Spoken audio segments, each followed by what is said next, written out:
Bon, merci beaucoup pour l'invitation. Donc, moi, c'est Gilles-Marie Gallon. Je vais vous parler de Gafex. Donc, c'est une plateforme qu'on développe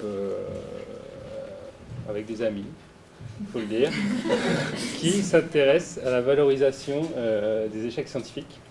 Donc, je vais un peu vous expliquer ça. Et bon, j'ai mis une petite citation. J'ai pas lu Annie Ernaux, mais j'ai trouvé la citation sympa.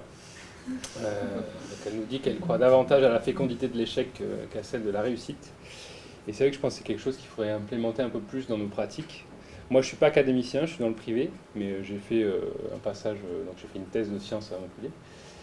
Et je pense qu'il y a quelque chose, des nouvelles pratiques qu'on pourrait implémenter dans l'académique et peut-être dans le privé si c'est compatible. Voilà. Donc on va parler de ça. Donc d'abord, je vais me présenter un petit peu. Après, je vais essayer d'expliciter ce qu'est un échec, quelle forme ça peut prendre et quels sont les types d'échecs qu'on peut rencontrer. Est-ce qu'on peut le valoriser vous allez voir après pourquoi on ne le valorise pas, en fait. Et du coup, comment est-ce qu'on a conçu Gafex, donc la plateforme, pour arriver à ce but-là, de valoriser les échecs. Un petit déroulé. Donc, je suis très égocentrique, j'ai mis une grosse photo.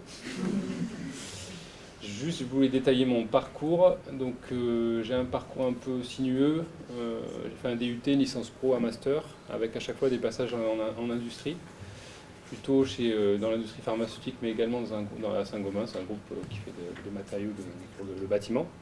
Et puis j'ai fini par une thèse de sciences donc à Montpellier, toujours dans le pharmaceutique. Donc j'ai développé des matériaux hybrides pour la libération de principes actifs. Et maintenant, je travaille donc chez Médincell. Je vais vous expliquer un peu plus ce que je fais là-bas. C'est une petite biotech qui est à Montpellier, dans le sud de la France. Mais en parallèle de ça, et globalement depuis la fin de mon doctorat, je travaille à développer Gafex. C'est pour cette raison que je suis là. Et donc je suis le fondateur de l'association qui porte ce projet et à l'initiation du projet. Depuis peu, je suis ambassadeur Software Heritage. J'ai encore rien fait sur cette nouvelle casquette parce que j'ai pas trop le temps, mais ça va venir, je promets. Et pour faire un peu d'émotion, j'ai un petit enfant. Et en fait, moi, je suis originaire du Puy-en-Velay, donc pas très loin d'ici. Donc voilà, je suis en terrain connu. Ça fait plaisir.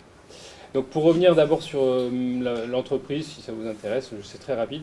Donc Médincell, on est localisé à Montpellier, il y a environ 150 employés.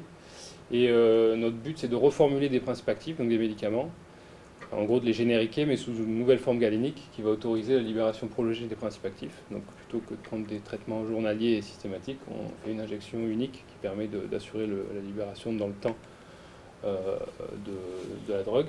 On a plusieurs produits qui sont en cours de développement, dans plusieurs indications qui sont intéressantes. J'espère que vous avez bien lu. Voilà. Et moi, là-dedans, donc je suis PI.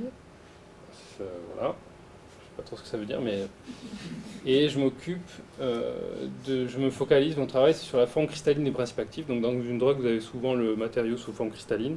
Et en fonction de la forme qu'il prend, il va venir avec des propriétés physico-chimiques différentes, ce qui peut avoir des implications significatives quand on développe un médicament.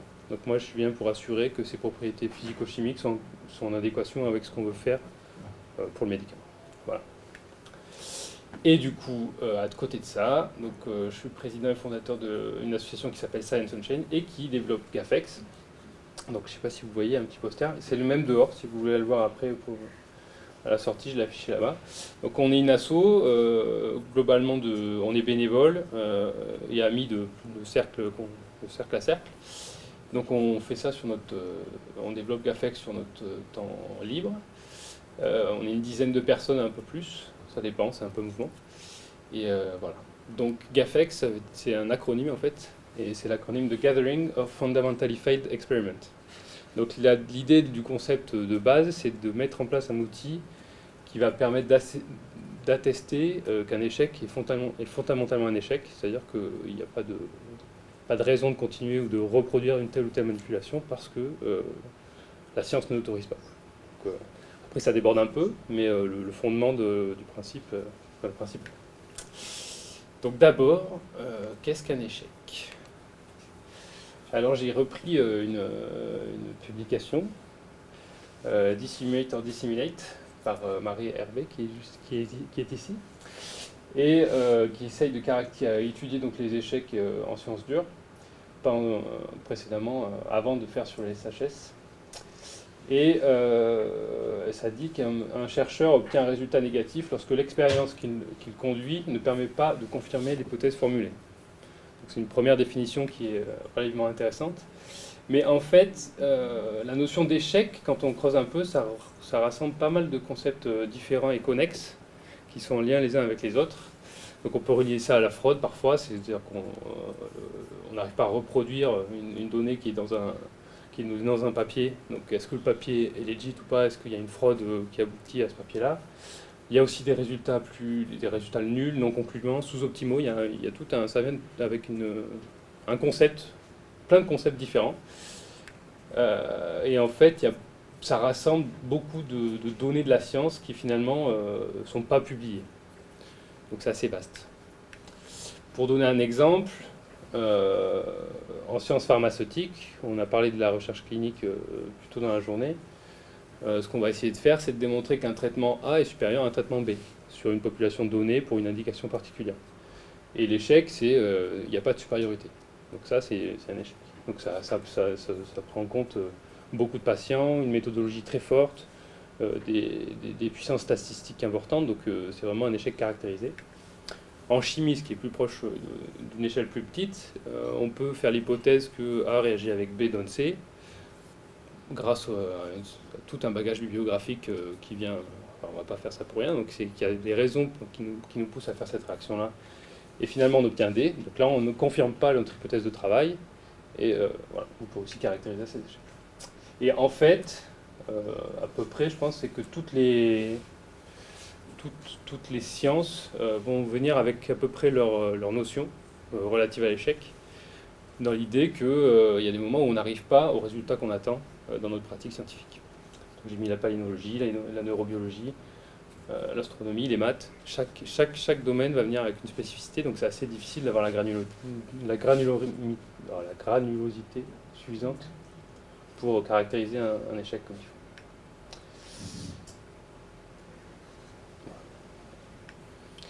Alors je vais prendre un exemple que j'ai expérimenté dans ma thèse. Donc ici vous avez deux structures chimiques. Donc si vous ne connaissez pas la structure chimique d'une huile, ben, c'est bon. Donc ça c'est des structures chimiques d'huile qui sont modifiées. Et donc dans un papier d'un collègue sur lequel je m'étais basé pour initialiser le travail de ma thèse, il y avait une première réaction chimique qui était décrite, celle-ci, qui marchait très bien. Elle était complètement décrite avec des schémas réactionnels, des caractérisations qui vont bien, donc il n'y avait pas de souci. Et il y avait une seconde réaction qui était décrite, mais qui était plus avec une description fonctionnelle, c'est-à-dire que cette deuxième réaction permettait d'aboutir à un matériau. Et par le simple fait d'obtenir un matériau intéressant, les auteurs ont dit bah, c'est bon, cette réaction doit avoir lieu, sinon on n'aurait pas de matériau. Donc on s'est dit, banco, on y va, on prend juste la deuxième partie et on reproduit cette chimie, mais pour l'orienter vers quelque chose d'autre. Donc on va faire un travail un peu similaire, mais en fait, on reproduit que la seconde réaction. Et finalement, dans notre cas, on n'a pas réussi à obtenir des chimies reproductives, pas de matériaux vraiment homogènes. Donc il y avait une problématique avec cette chimie. Du coup, il a fallu la caractériser un peu plus avant, et en fait, on s'est aperçu que, à force de caractérisation, en fait, cette réaction, dans nos conditions opératoires, n'était pas fonctionnelle. Et en fait, il a fallu travailler un petit moment pour démontrer que ça ne servait à rien de continuer dans cette voie-là, parce que la chimie, dans notre cas, ne fonctionnait pas. Et donc ça démontre que ce soit par un manque de connaissances ou d'approfondissement dans certaines données qui sont décrites, on peut aboutir à faire des hypothèses de fonctionnement et de réaction, de travaux, qui finalement ne permettent pas d'obtenir des résultats intéressants. Et donc ça, pour le documenter, pas possible. D'où l'idée de GAFEX, c'est là que c'est né. Voilà. Donc un échec, est-ce que c'est valorisable? Donc j'ai listé quelques petits journaux qui sont par-ci, par-là, disponibles pour valoriser les échecs scientifiques. Donc il y en a quelques-uns, je ne vais pas tous les lire, mais il n'y en a pas non plus beaucoup. Vous en trouverez quelques-uns. Et au final, si on a fait un petit exercice il y a 2 ans du compte de papiers qui sont publiés dans ces journaux, Et le constat est qu'en 10 ans, on a un peu moins de 1000 papiers qui sont publiés relatifs aux échecs. Donc c'est une estimation faite un peu à la louche, mais si on se compare aux chiffres qu'on a énoncés tout à l'heure, de 80 millions de papiers depuis 1665 avec 3 millions d'articles en 2018 et plus 5% par an, on est en 2030 à 90 millions d'articles. Donc c'est pour dire qu'il y a de la place. C'est le moyen de faire un truc. Et là, je ne parle pas des préprints ni des data papers, c'est juste sur la focalisation des échecs scientifiques. Donc en fait, quand on a fait ce constat, on s'est dit, mais c'est pas qu'il y a un manque de volonté, c'est qu'il y a un outil, enfin il manque un outil. Donc en reprenant encore l'étude de Marie Herbet, qui a un peu fait l'analyse de qu'est-ce qui pouvait empêcher la valorisation des échecs scientifiques. Donc je vous décris quelques résultats ici. J'ai pas reçu d'argent.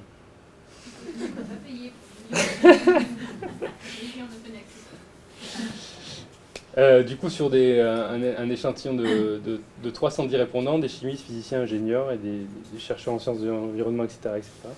Il y en a plus de 80% qui décrivent, qui nous informent qu'ils ont déjà fait face à des résultats négatifs, donc c'est significatif. Et dans cette population, il n'y a que 19% des répondants qui ont déjà réussi à valoriser, qui ont valorisé ces résultats. Donc voilà, ça confirme, il y a quelque chose qui coince. Donc après, ils ont fait l'étude des raisons énoncées par les chercheurs qui pouvaient être un frein à la valorisation des échecs.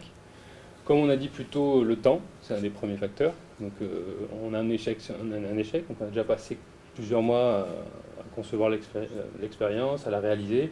Ça ne marche pas, on ne va pas encore passer du temps à essayer de valoriser un échec. La complexité, parce que c'est plus facile de décrire quelque chose qui marche que quelque chose qui ne marche pas, parce qu'il faut annoncer les raisons. Il ne faut pas non plus dire juste ça ne marche pas, voyez-vous.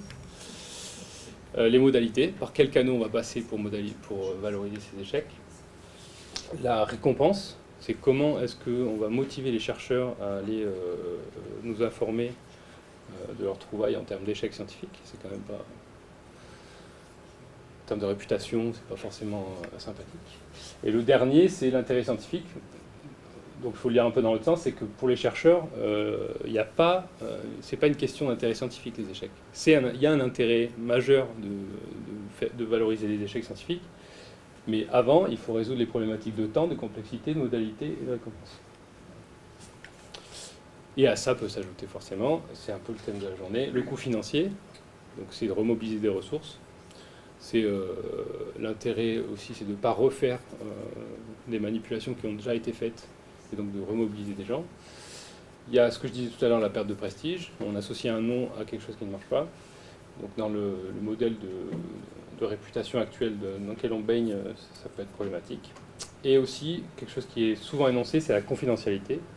C'est-à-dire que divulguer une ligne de recherche en faisant un papier très joli et en exposant une découverte, très bien.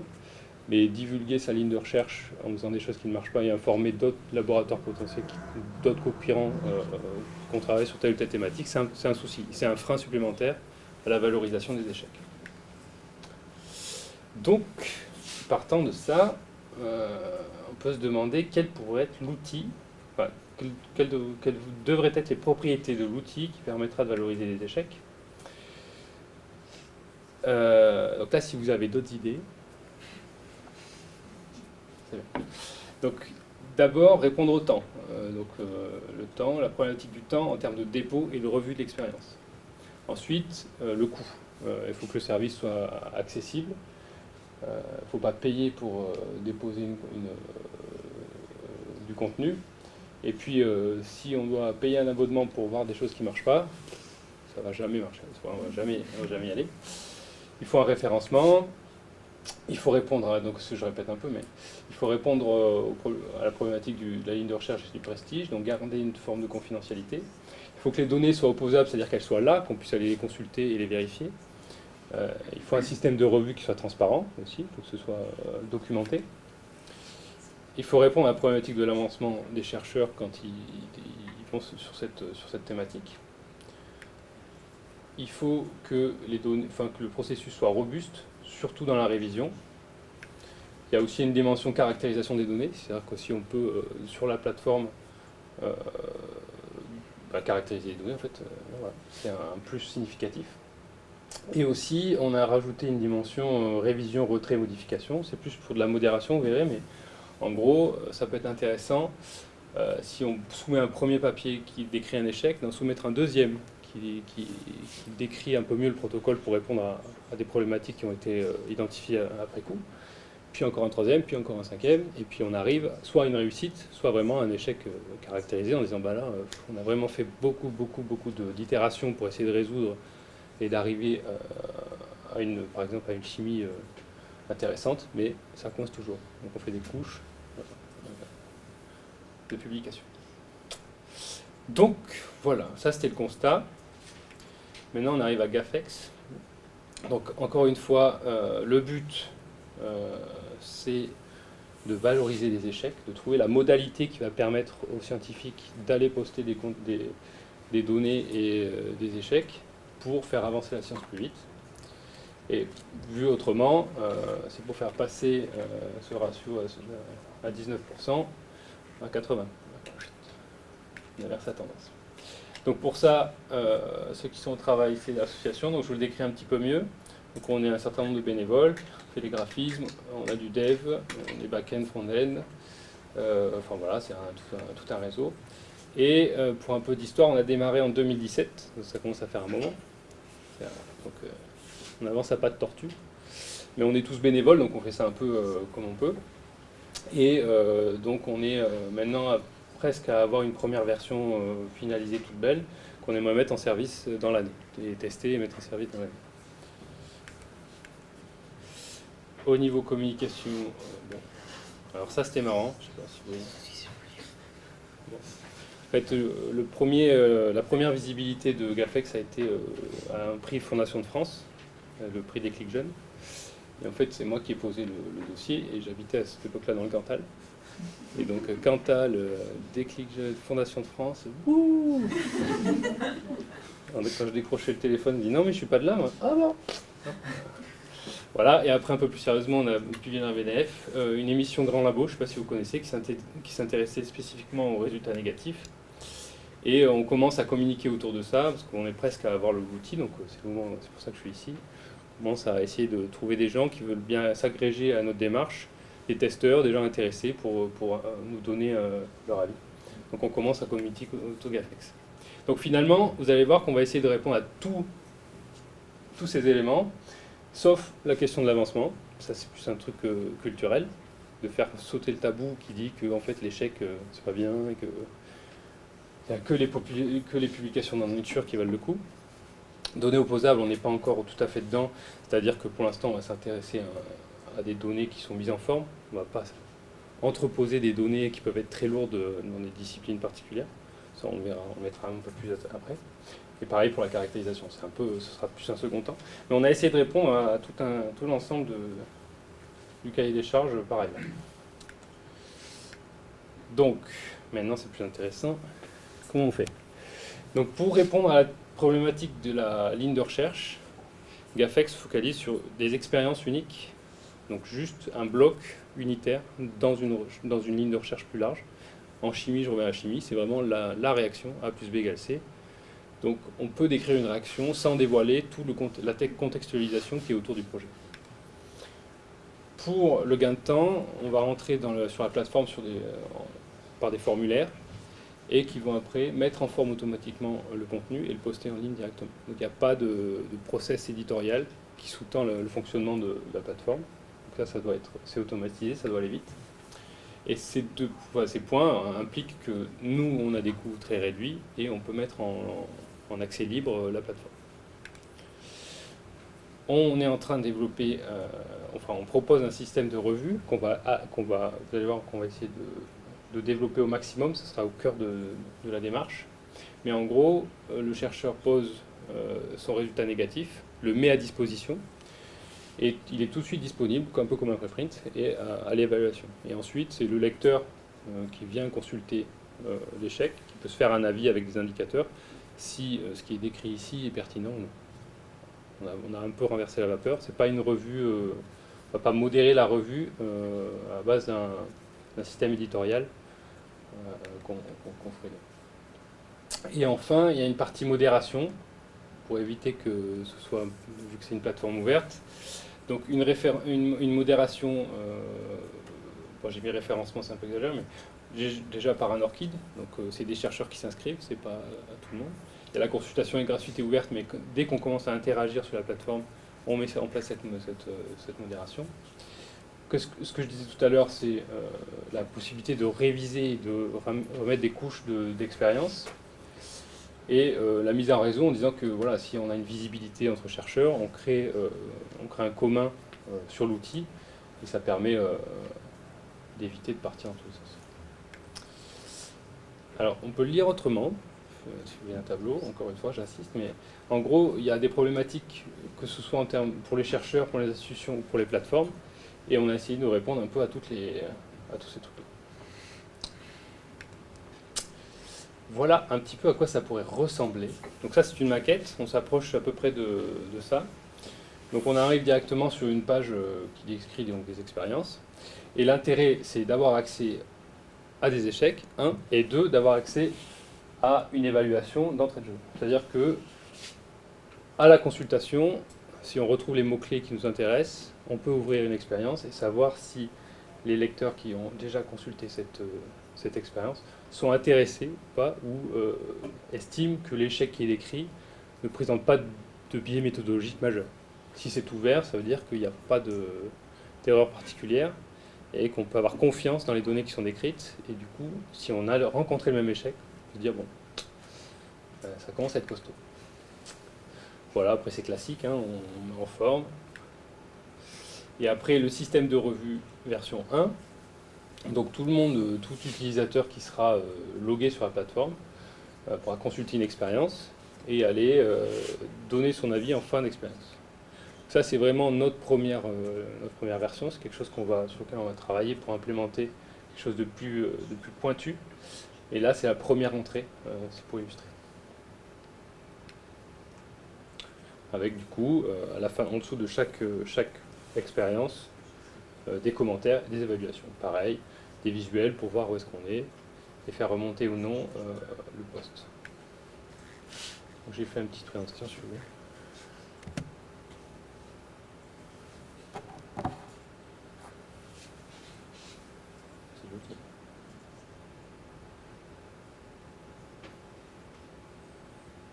Voilà, ça c'est notre maquette.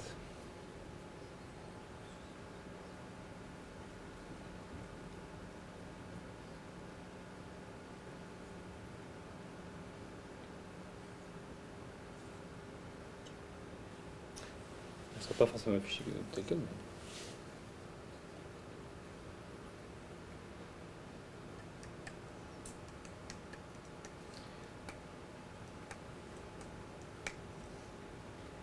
C'est bon. Voilà.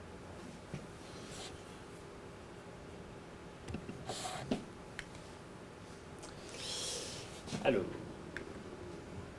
donc pour l'instant, comme je vous l'ai dit tout à l'heure, on est en train de finaliser une première version. On travaille à ce que ce soit disponible au cours de l'année. Et pour commencer à tester avec vous, j'espère, comment ça se goupille. Et après, on va implémenter un système de revue un peu plus complet, ce qui va constituer un peu la force de l'outil, si jamais on arrive à faire designer quelque chose de compatible avec les besoins que je vous ai décrits. Donc là, par exemple, c'est le système de revue qui, pour moi, est vraiment au cœur de ce qu'on va développer chez Cafex. C'est-à-dire que vous pourriez détailler section par section dans votre expérience les points que vous avez identifiés. Donc, matière première défectueuse, hop, on clique sur la matière première, un champ s'affiche, matière première, manque de pureté, du coup la réaction chimique n'a pas pu avoir lieu dans les bonnes conditions. L'intérêt, c'est que si quelqu'un est déjà passé par là, toc, toc, toc, toc, toc, plus, en 2 secondes, c'est fait. L'idée est de faciliter toujours plus le système de revue pour le rendre accessible et automatisé, presque automatisé. Et pareil, ça s'affiche, ça s'implémente. Donc ensuite, on va aussi chercher interfacer GAFEX avec des cahiers labo. Ça répond toujours à la problématique du temps. C'est-à-dire que s'il y a des contenus et les données sont déjà saisies dans des cahiers de labo électroniques, hop, ça bascule. Et après, un peu de correction de saisie et c'est publié. Il faut vraiment, si on arrive à adresser une revue qui est rapide, une saisie qui est rapide et une revue qui est efficace, cet outil va pouvoir prendre de l'ampleur et servir à la communauté. Donc c'est pour quand donc, comme je vous ai dit, une première phase de test cette année avec une mise en service de la V1. Et on a posé cette année un appel à projet dans le cadre du FNSO. L'idée étant de concrétiser ce que je viens de vous présenter, c'est-à-dire l'interface avec un cahier labo, s'inclure dans l'écosystème des sciences ouvertes avec DATAC et de finaliser donc cette deuxième version de GAFEX.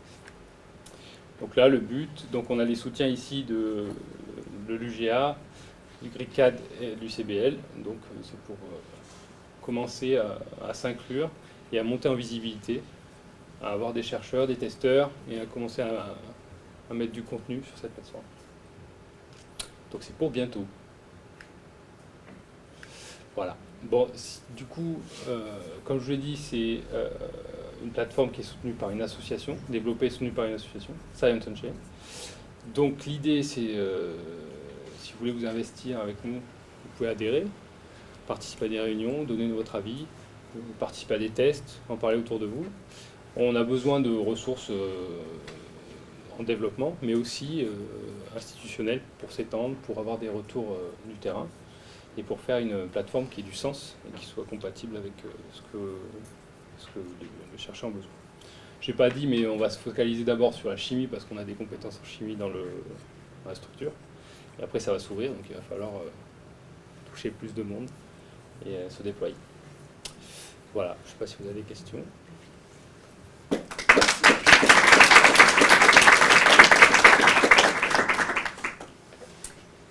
Ouais. Alors, bonjour monsieur. Bonjour. Alors je suis assez séduite, j'imagine, comme mes collègues, par l'idée de la valorisation de l'échec. Je vais vous dire d'où je parle, c'est intéressant puisque vous l'avez fait vous-même. Je suis juriste, donc pardonnez mes approximations. Moi, je suis intéressée par la question de la valorisation. Je suis juriste notamment en propriété intellectuelle.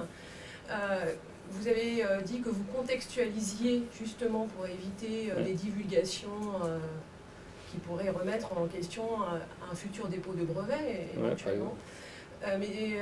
Tout à l'heure, vous avez aussi dit que vous vouliez mettre en relation, ce qui est intéressant, les cahiers de laboratoire et qui étaient déposés. Ces cahiers de laboratoire ont un certain nombre de données très intéressantes qui peuvent avoir un impact sur la divulgation et le dépôt ultérieur de brevets. Comment vous travaillez cette question? Alors, on ne l'a pas mise en place encore, mais l'idée pour l'interfaçage, c'est d'exporter les données depuis le cahier labo vers GAFEX.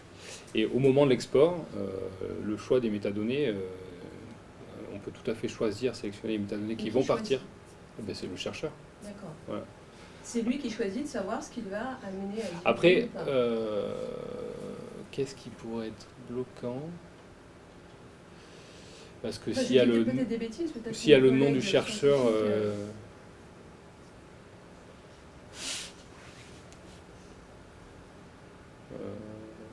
ce qui va exporter son nom, un champ texte, des données brutes, peut-être des tableaux, du graphique. Et après, à lui de refaire le tri avant soumission.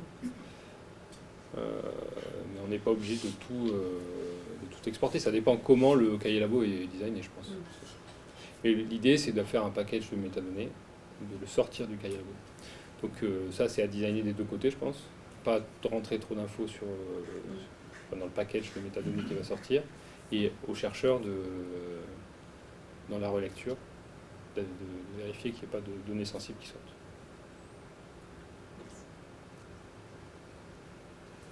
D'autres questions? Donc vers la fin, tu disais que tu voulais pour l'instant vous vous concentrez en chimie, parce que j'imagine à terme, il y aura un problème si on prend de l'ampleur, beaucoup de disciplines qui pourraient être représentées. du coup, un peu comme PCI par exemple, il faudra faire peut-être des sous-GAFEX je sais pas, physique, en chimie. C'est quelque chose que vous avez... Alors on l'avait fait au début, et en fait on a très trop serré parce que ça prenait un peu trop d'ampleur, de temps de développement. Et on voulait le faire plus, donc garder GAFEX en termes unitaires, mais de rentrer dans les champs des personnes qui s'inscrivent, donc par leur KID ou la saisie de champs disciplinaires, qui permet d'orienter le domaine de visibilité dans GAFEX. Genre, je suis physicien des particules, boum. On resserre la visibilité sur la plateforme qu'au champ des particules et la soumission à des champs précis, donc cloisonnés par champ à l'intérieur de l'outil. D'accord, donc l'idée c'est d'avoir une plateforme unique, mais qui... Pour l'instant, on sait pas beaucoup, on n'est pas parti sur une instantiation de la plateforme. Alors, peut-être dans un second temps, surtout si le système de revue marche bien, est bien reçu et peut se déployer, mais ce serait peut-être même plus dans GAFEX, plus dans l'échec, mais est-ce que si on fait une modalité intéressante pour l'évaluation rapide des échecs, des contenus scientifiques, c'est un truc qui pourrait se déployer dans tout un panel d'outils. Mais on s'est dit non, c'est cantonné plutôt à rester sur GAFEX en soi. Et d'ailleurs, en lien à ça, les revues, elles sont anonymes ou peuvent être anonymes? Non, elles seront toutes nominatives. Donc on n'a pas le droit, même si on le souhaite, de poster une revue. Une fois qu'on rentre avec ORCID, disons qu'on accède avec ORCID à la plateforme, on ne peut pas soumettre une revue anonyme. Non. Enfin, c'est le parti qu'on a pris pour l'instant. En fait, c'est une question de modération. Et donc, on a vu 2 clés de modération. C'est donc un barrage d'entrée, donc c'est d'engager la réputation du chercheur sur sa mise en visibilité. Et le deuxième volet, si jamais il y a des modérations plus profondes à faire, c'est autoriser à l'auteur d'une publication qui est soumis à une agression, voilà, de sortir de la visibilité au moins les commentaires. De marquer, en fait, voilà, j'ai posté ça, mais j'ai décidé de retirer la vue des commentaires parce que telle ou telle raison. Voilà. Ça permet d'éviter les deux, de bloquer en entrée, et si vraiment il y a un problème en sortie, au moins rapidement de sortir la visibilité des commentaires. Voilà. Et pour répondre à la question du nombre de publications, je ne sais pas, on n'a pas la visibilité sur le nombre de disciplines qui pourraient être concernées. Bon, ça sera probablement des sciences expérimentales, mais peut-être ça s'ouvrira à d'autres sciences. Donc ça, je ne peux pas vraiment répondre sur le contenu, la dose. En économie, on avait commencé pendant l'émission justement dans mon labo. Il y avait un chercheur en économie, je ne sais pas si tu te rappelles, qui avait évoqué la non-publication des résultats négatifs en économie quand il s'agissait d'évaluer les politiques publiques. Celles qui fonctionnent et celles qui ne fonctionnent pas. Alors ça, on ne va pas le faire. Et ouais. Donc, moi j'ai discuté avec des informaticiens aussi qui faisaient de la preuve mathématique pour des développements logiciels, qui étaient comme des dingues. Alors je ne sais pas du tout quel formalisme on peut appliquer.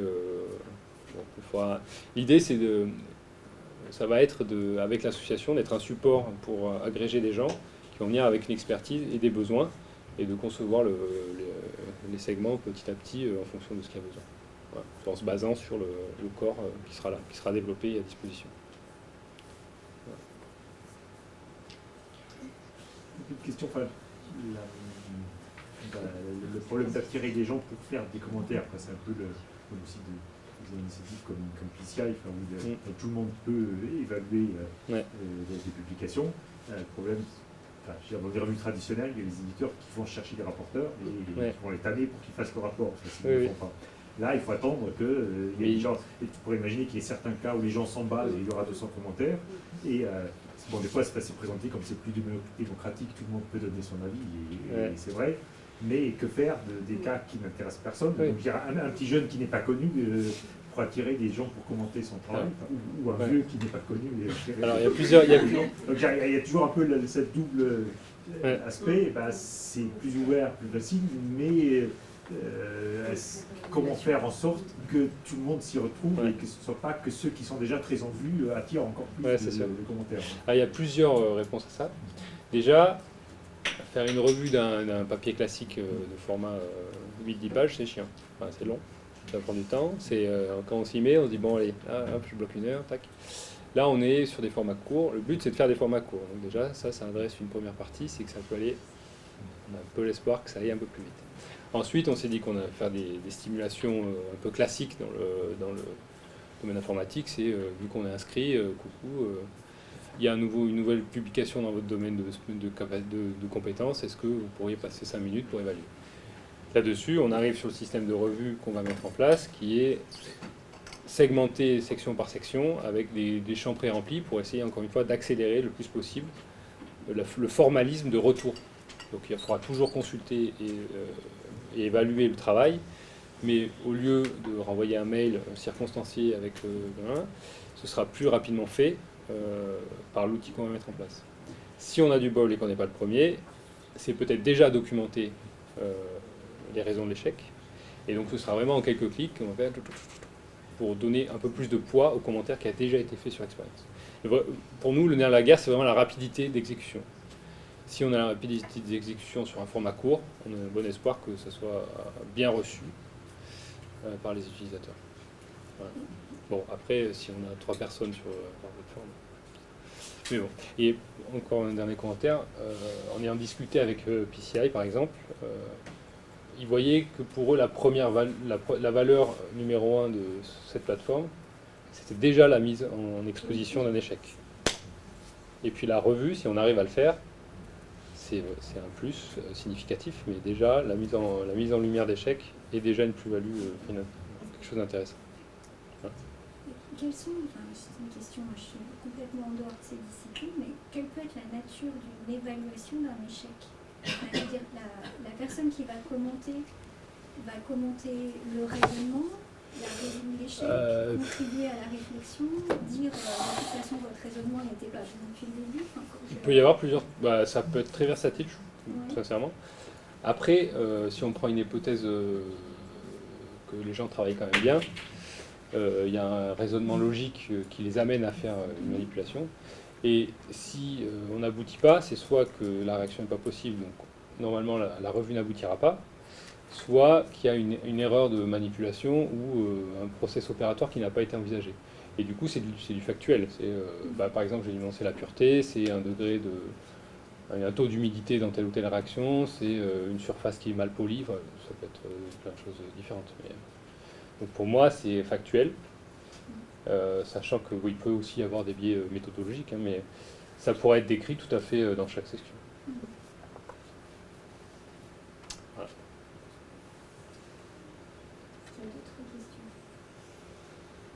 Est-ce que vous iriez cliquer là-dessus? J'en profite, j'ai un petit... Personnellement, j'ai du mal à concevoir le principe. Un maths, c'est... Non, mais je réfléchis parce que je connais ce domaine. Je pense qu'effectivement, un maths, typiquement, tu peux avoir l'idée de dire j'ai essayé de montrer ce théorème, et finalement, soit on trouve un contre-exemple, ce qui est déjà très intéressant, soit on dit finalement, cette hypothèse, je pensais que cette hypothèse n'était pas importante, et finalement, si, elle est vraiment importante. Donc, même si je ne vais pas vraiment trouver un contre-exemple, et ça, je pense que ça ferait gagner beaucoup de temps. De se dire, je me lance pas à essayer de montrer ce qu'il aime, qui à mon avis est plus ou moins vrai, si je sais déjà qu'il est faux. C'est pas... Oui, une base de contre-exemple. Mais c'est un peu l'idée. Ou même aussi la réflexion de dire... Parce que typiquement, quand on fait on se lance dans une piste de réflexion, ça marche pas, on l'écrit nulle part. Et alors j'en ai pas trop parlé, mais on est en contact avec le réseau portugais de la science reproductible pour dire que un des usages qui peut être très intéressant de cette plateforme, c'est j'ai lu un papier, j'ai besoin de reproduire telle chimie, et en fait j'y arrive pas. Et donc là il n'y a pas de question à se poser. On reproduit le protocole qu'on a fait, on dit versus celui que j'ai vu tel endroit, moi j'ai tel résultat, ils ont annoncé tel résultat, j'énonce 2-3 trucs. Je pense que c'est pour ça, est-ce que vous avez une idée, vous l'avez bien idée, est-ce que quelqu'un l'a refait? Et on peut accumuler comme ça des preuves de est-ce qu'on est reproductible sur tel ou tel. Ça, c'est une plus-value qui est. C'est un autre volet qui est aussi intéressant. Qui sort un peu du but initial, mais. Oui, oui. Je comprends mieux ce que vous dites là. Enfin, oui, dans le champ de la biologie, ça marcherait comme ça. Mais en réfléchissant tout haut, je me dis qu'il y a plein d'échecs qui sont publiés comme des non-échecs parce que les statistiques tiennent pas le coup. Ouais. Et on pourrait les démolir, y compris dans Nature. Hein. Quand on voit des tests T sur DN égale 3, ça fait quand même râler. Bon, mais donc en amont peut-être d'une statistique correcte, peut-être que ça pourrait aussi consulter ce site, je sais pas. Ça pourrait s'interfacer. Parce qu'en fait, ça va loin, hein, ces annonces de résultats qui n'en sont pas, parce que, par exemple, dans le domaine pharmaceutique ou médical, quand on fait des méta-analyses, ça veut dire qu'on n'a pas toutes les données en main, et c'est biaisé dès le départ. Pour tirer des conclusions, c'est compliqué. Oui, mais ça... N'empêche que quand on veut publier un papier qui se base sur une hypothèse qu'on n'a pas pu vérifier, eh ben, bon courage. Ouais. Pas facile. Ouais. Donc voilà, c'est pour... Donc on essaye de proposer un formalisme spécifique pour ça, pour ce type de contenu. Donc je vous invite à rejoindre notre association. C'est pas très cher l'adhésion. Voilà, je ne sais pas si vous avez d'autres questions, commentaires ou... Qu'est-ce que j'oublie? L'emblème, c'est quoi? C'est le dodo. C'est le dodo, reconnu. Il n'a pas trop, réussi, donc. Mais il marche très bien. Il est très reconnaissable. Il fait le boulot.